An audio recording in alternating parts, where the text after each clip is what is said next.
al-haya'u minallah, iaitu malu kepada Allah Subhanahu wa ta'ala. Qala Nabi sallallahu alaihi wasallam, sabda Rasulullah, sabda Nabi sallallahu alaihi wasallam, al-haya'u minal iman. Malu itu adalah merupakan salah satu daripada atau sebahagian daripada iman. Al-haya' di sini dengan makna bukan haya'ul jibilli, dengan makna malu dengan maksud malu yang tidak dituntut. Ini malu untuk mengucapkan kebaikan, malu untuk menegur ketika mana seseorang tadi melakukan kesalahan, ini amar ma'ruf nahi mungkar, malu untuk dia lakukan perkara tersebut. Pun begitu, perkara amar ma'ruf nahi mungkar perlu dilihat balik kepada syarat-syaratnya. Adakah seorang tadi mampu untuk melaksanakannya ataupun tidak. Ketika tidak mencukupi syaratnya, maka tidak diwajibkan kepada seseorang tersebut untuk melakukan tindakan yang ditentukan pada ketika itu. Khususnya contoh seperti mana akan berlakunya mudarat kepada dirinya sendiri ketika mana dia menyebutkan atau melakukan amar ma'ruf nahi mungkar. Haya di sini ialah dengan makna malu kepada Allah Subhanahu wa ta'ala. Malu untuk melakukan maksiat, malu untuk mengucapkan ucapan yang tidak sepatutnya tentang hukum agama Allah Subhanahu wa ta'ala ketika dia bukan berkeahlian dalam perkara tersebut. Maka itu ini al-haya'u minal iman. Malu itu adalah merupakan salah satu daripada atau sebahagian daripada iman. Min littaba'id, maknanya untuk bermaksud sebahagian daripada iman. Ruwiya an Abdullah bin Mas'udin, diriwayatkan daripada Sayyidina Abdullah bin Mas'ud radhiyallahu taala anhu, anna Nabi sallallahu alaihi wasallam qala, bahawa Sayyidina Nabi sallallahu alaihi wasallam bersabda, istahyu minallahi haqqal haya'i, malulah kamu kepada Allah dengan sebenar-benar malu. Qala qulna faqulna ya Nabi Allah, lalu kami para sahabat bertanya kepada Nabi, wahai Nabi Allah, inna nastahi, kami malu. Maksudnya kami memang ada sifat pemalu tersebut. Itu semua orang ada pemalu. Tak akan buka baju depan orang, tak akan melakukan perbuatan yang yang dia rasa ianya akan menjatuhkan maruahnya di depan orang. Maka Nabi mengatakan laisa zalik, bukan malu yang aku maksudkan sini malu jibilli, malu tabiat yang setiap orang ada malu tersebut. Kan itu yang aku maksudkan. Walakin man istahya minallahi haqqal haya'i falyahfaz ar-ra'sa wa ma hawa. Tetapi kata Nabi, maka Nabi menerangkan makna malu di dalam hadis ini. Malu yang dimaksudkan apa dia? Tetapi malu yang aku maksudkan kata Nabi ialah man istahya minallah, sesiapa yang malu dengan Allah, haqqal haya, dengan sebenar malu, falyahfazir ra'sa wa ma hawa, maka hendaklah dia menjaga kepalanya. Kepalanya di sini dengan makna fikirannya. Ar-ra'sa ai mahallud dimagh, yakni otak fikirnya. Walaupun sebenarnya yang dimasukkan oleh Nabi ala sabilil ghalib, ataupun nuru yudhi'ud dimagh, itu cahaya daripada jantung hati seseorang tersebut menerangi otaknya, fikir seorang tadi. Maka Nabi mengatakan hendaklah dia menjaga akal fikirnya tersebut, wa ma hawa. Jangan dia menggunakan akal fikirnya kepada yang suatu yang tidak memberikan kebaikan kepada agama Allah Subhanahu wa taala. Wal batna wa ma wa'a, dan juga menjaga perutnya daripada dan apa yang berkait dengannya. Jadi menjaga perutnya daripada masuk ke dalamnya dengan perkara yang haram dan syubhah. Wal farja wal yadain wal rijlain, dan menjaga kemaluannya, dua tangannya dan dua kakinya. Ini anggota-anggota yang paling utama yang ada pada seseorang tersebut. Jadi malu dengan anggota jawarih yang zahir, maka hendaklah dijaga perkara tersebut. Dijaga kepala dan apa yang berbahagian, yang berada di bahagian kepala, fikirannya, pandangan matanya, telinganya, lidahnya. Sebab itu Sayyidina Rasul menyebutkan ar-ra's wa ma hawa. Wa ma hawa dengan makna apa yang ada di kepala kita. Mata, telinga. Mata di sini bukan mata tersebut sebenarnya dijaga. Ini penglihatan kita. Ada orang ada mata tapi tidak ada penglihatan. telinga dengan makna pendengaran kita. Faham? Lidah kita dengan makna pengucapan yang kita ucapkan. Maka kena malu ketika nak berucap, ketika kita nak melihat sesuatu yang dilarang oleh Allah Subhanahu wa taala, malu. Ketika ingin mendengar sesuatu yang dilarang oleh Allah seperti umpatan, fitnah ataupun ngadu domba dan seumpama dengannya, malu.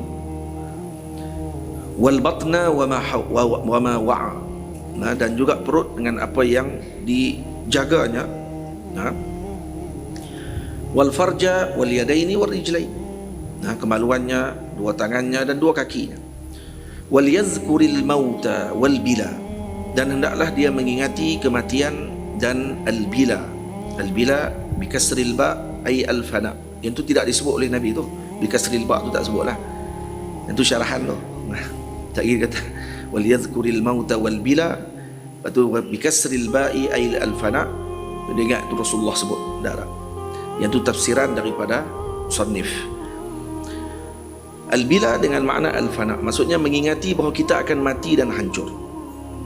Ini salah satu daripada perkara yang akan membolehkan atau menyebabkan seorang tadi bergerak ke hadapan. Ini berbeza dengan golongan barat yang mereka melihat bahawa seorang yang mengingati dengan perkara yang menghampirkan mereka kepada akhirah itu dianggap sebagai orang yang tidak bertamadun dan tidak taqaddum ke depan, katanya. Jadi muslimin menyuruh syara' ini Allah Azza wa Jal dan Nabi SAW menyuruh untuk kita sentiasa mengingati mati. Atau Nabi mengatakan dalam hadis, aksiru min zikri hadimil lazzat, banyakkan menyebutkan atau mengingati perkara yang menghancurkan kelazatanmu. Apa yang menghancurkan kelazatan kita? Kematian. Dan salah satunya macam mana? Menziarahi orang-orang yang sakit, pergi ke hospital, melihat orang yang mati, menziarahi orang yang telah wafat, pergi ke kubur atau ke maqam, dan sama ada keluarga kita ataupun para awliya illahi salihin, maka kita akan mengingati kematian. Tapi jangan selalu, bukan selalu, kerana selalu akan menghilangkan syu'ur, perasaan. Selalu sangat pergi tengok pula, jadi macam doktor pergi ke hospital, jadi macam nurse misi pergi ke hospital, jadi hilanglah perasaan dia, pergi kerana kerja, bukan lagi pergi kerana untuk mengingati mati. Jadi jangan pergi macam tu, jangan ke hospital kerana sebab tu. Kena juga sekali-sekala, dan tahu bahawa ianya akan mengingatkan kita kepada kematian, dan itu akan memutuskan segala cita-cita dan harapan kita yang tidak ada penghujung.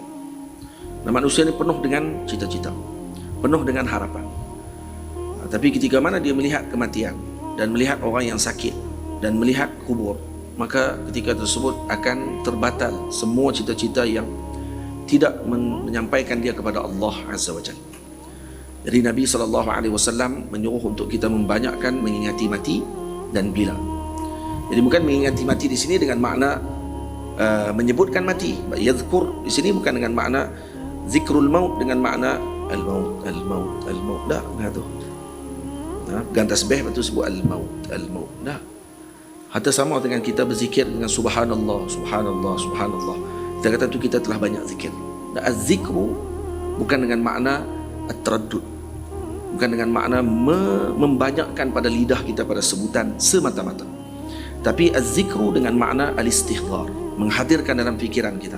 Waktu sebut subhanallah tadi, hadir tak tanzih kepada Allah Ta'ala, iaitu kita menyucikan Allah daripada segala kekurangan dan juga segala perkara yang tidak layak bagi Allah. Ketika kita mengucapkan Allahu Akbar, hadir tak dalam hati kita azamat Allah, keagungan Allah Subhanahu wa Ta'ala, atau kita hanya sekadar Allahu Akbar, Allahu Akbar, Allahu Akbar, itu kerja nak perhabis lah. Jadi itu maknanya dia orang yang nak perhabiskan saja zikir dia tadi. Jadi zikrullah bantuan sahaja dengan yang kita sebutkan tadi, membantu untuk istighfar perasaan tadi. Maka kerana itu yang paling berkesan ialah ketika zikr tadi telah menjadi darah daging seseorang tersebut. Maka setiap masa hatinya penuh dengan azamat Allah.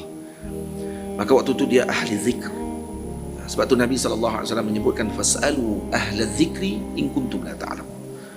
Fas'alu ahla dzikri bukan dengan makna ahla dzikri dengan maksud dia sentiasa berzikir dengan menyebutkan zikir tersebut. Tak. Ini ahlu istihdar, yang hadir hatinya dengan Allah Azza wa Jal, yang sentiasa hadir hati, hidup hatinya dengan zikrullah. Maksudnya dia mengamalkan perkara tersebut. Wa man arada al-akhirata, sesiapa yang menginginkan akhirah, kata Nabi, taraka zinatal hayati ad-dunya, maka dia akan meninggalkan segala perhiasan kehidupan dunia. Wa asarul akhirah wa asar al-akhirah ala al-awla. Arada al-akhirata taraka zinatal hayati ad-dunya wa asar al-akhirata ala al-awla. Tamam, ala al-ula. Tamam. Wa athara al-akhirata 'ala al-ula. Jadi dia melebihkan akhirah daripada dunia. Tamam. 'Ala al-ula. Faman fa'ala dzalik faqad istahya min Allah haqqal haya. Siapa yang melakukan demikian maka dia telah malu. Ini orang yang malu dengan Allah dengan sebenarnya. Maknanya apa dia? Orang yang malu dengan Allah. Bukan hak sebut malu, nah itu kan dia. Nah. Malu dengan Allah bukan hak yang malu. Sambil tutup muka. Itu bukan malu. Itu konten. Malu dengan Allah dengan apa yang disebutkan oleh Nabi SAW ialah menjaga segala anggota yang diberikan oleh Allah dan menggunakannya dengan hak yang telah diberikan oleh Allah. Kedua, sentiasa mengingati kematian dan mengingati bahawa jasad dan tubuhnya akan hancur. Ketiga, menginginkan akhirat dan meletakkan akhirat lebih utama daripada dunia, bukan dengan makna ditinggalkan dunia. Nah, kita bukan sufi, orang-orang sufi. Nah, kita pun bukan sufi pun.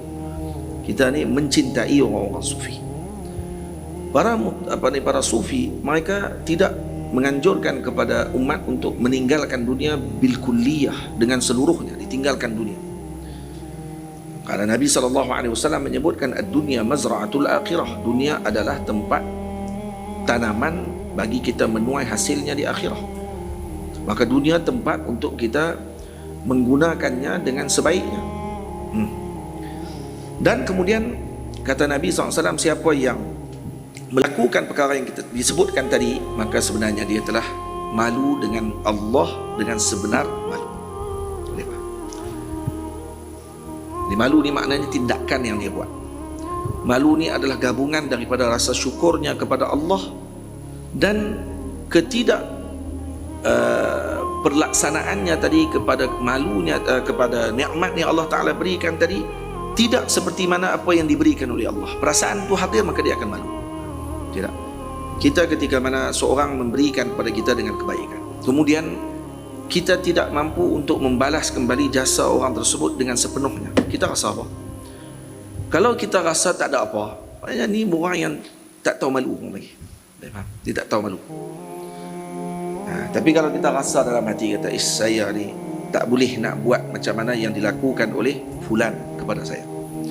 Saya rasa malu kerana tak mampu untuk balas kembali apa yang dilakukan oleh beliau. Ayah kita, ibu kita, guru kita dan seumpama dengannya. Apatah lagi Sayyidina Muhammad sallallahu alaihi wasallam dan Sayyidina Rasul sallallahu alaihi wasallam. Lebih malu lagi kita. Karena tu orang yang tidak menyebutkan ketika disebutkan nama Sayyidina Rasul sallallahu alaihi wasallam dan dia tidak mengucapkan salawat kepada Nabi, maka didoakan oleh Sayyidina Jibril dengan kecelakaan.